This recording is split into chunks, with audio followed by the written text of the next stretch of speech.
Hello everyone and welcome to NEET Mentor. Hope all of you are doing good and your preparation for NEET PG 2021 is on track. We don't have much time left for the examination. So in just to provide you the guidelines from my level best, this video is for you. Very quickly I would discuss here about the syllabus, for what subjects, how many questions you will be getting, and the distribution based on the marks, and how many total marks will be there, and what you need to score. That will be covering in upcoming videos to get a government college and all. So I will be covering those things in this video. Before that, I urge you to subscribe to the channel if you haven't subscribed it, because this is a platform where you will get regular update about all the details that you need if you are NEET PG 2021 aspirant, and from the examination result and all the expected marks cutoff, and each and every detail for all the states, all India, deemed private and everything, and other options apart from MSMD, like DNB, CPS, FCPS, and all possible options that you have after you write and get qualified after writing the NEET PG 2021 examination. So what are the options that I will be discussing in separate videos, and there is a long list of videos is going to come up in the coming time. So let's get started. So what will be the mode of the examination? It will be online, okay, and will be in English, and the duration of the examination would be 3 hours and 30 minutes, 3.5 hours. Total marks will be 1200. So out of 1200 you need to score maximum in order to get the best possible result. Number of questions will be 300, and type of questions, it will be MCQ. Negative marking, yeah, there is negative marking, and I will discuss in the end of the video what is the marking scheme. The most important part of the video that I wanted to share with you in this part of video series, that what are the subjects and where you need to focus more. Before we start, I would like to tell you that the subject where you have good command, you focus more on that. The time is not enough to start with a new topic and get a mastery on it. So wherever you have a strong point, you go with that, and whichever subject is high scoring, you concentrate on that so that you can get a best result out of it. So we'll talk about anatomy. In anatomy you will get questions covering 68 marks, physiology 68 marks, and biochemistry 64 marks. Pathology, you will get questions covering 100 marks. So the weightage for pathology is high, so you need to focus accordingly where you need to give more time and where you need to avoid wasting your time. You might have some kind of interest into a topic and you spend so much time in getting a good score in that topic, but if the number of question is less from the topic, then what is the use of investing so much time? So you have to very smart. We don't have much time, and that's the purpose of this video, that you focus on that part where you will get most number of questions. In pharmacology, we'll get questions that will be covering 80 marks, microbiology 80 marks, and forensic medicine 40 marks. So you compare pharmacology and forensic medicine. You need to focus more on pharmacology because the number of questions will be more from pharmacology compared to forensic medicine. Social and preventive medicine, you will get questions and it will cover 100 marks.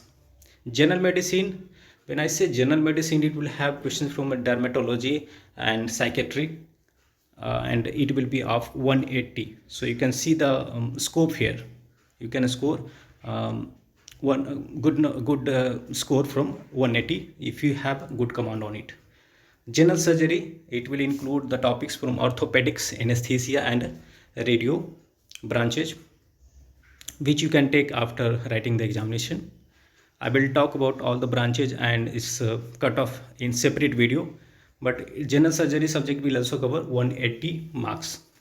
OBG 120. So you can see these: general surgery, general medicine, and OBG. Pathology. So it's the area where you need to focus more, because you can score more from these subjects. Pediatrics, you can get a question around about 40 marks. ENT and ophthalmology, so 40 marks each. So this is syllabus. And coming over to how the questions will be distributed. So there are three parts: part A, part B, and part C. In part A, is just a roundabout idea how many number of questions you will be getting section wise. In anatomy, you can get around 17 questions based on the few previous years patterns. Physiology, you can get for 17 questions. Biochemistry, 16 questions. So totally in part A, the number of questions from section A or part A, you can say, will be 50. Coming to part B, in pathology, you can get around 25 questions. Pharmacology, 20 questions. Microbiology, 20 questions. And forensic medicine, just 10 questions. Social and preventive medicine, you can get 25 questions. And total number of questions will be 100 from part B. Coming to part C, where general medicine and general surgery subjects will be having 45 questions each, and obs-gynae 30 questions. Pediatrics will have there will be 10 questions from pediatric, ENT, and ophthalmology each. So totally from section C, there will be 150 questions. So total number of questions will be 50 plus 100 plus 150, that is 300. And let's come to the marking scheme. For each and every correct answer, you will be awarded 4 marks. So there are 300 questions into 4, that is 1200 marks. So if you answer correctly for each and every question, you will be awarded 4 marks. And for each and every incorrect answer, that is a negative marking coming into picture here, you will be deducted 1 marks. And if you're not sure about the answer for any question, because these are MCQ, then you don't need to answer. Don't play it blindly. So be safe. So this is from my side. And be motivated and try to do your best, because it's the last phase of your preparation. And there are 2 different kind of candidates. One type of candidates coming under one category might have got more time than the candidates coming under second category. So how I'm dividing it, because last time when the counseling was going on, so few candidates participated in the counseling until very last phase. And as long as they participate into counseling, they have hope that they will get a seat that year. But in case they fail to get a seat where they wanted to go, so they started preparing for next year. So they wasted so much time doing a counseling. Thus they are divided into 2 categories. One candidate got more time, and other candidate got less time. So accordingly you have to, because you know better where is your strength and what are your weakness. So accordingly you can utilize the coming time. You can go for your test rather than solving just questions. And other notes you can go through, other personal notes that you might have prepared by now.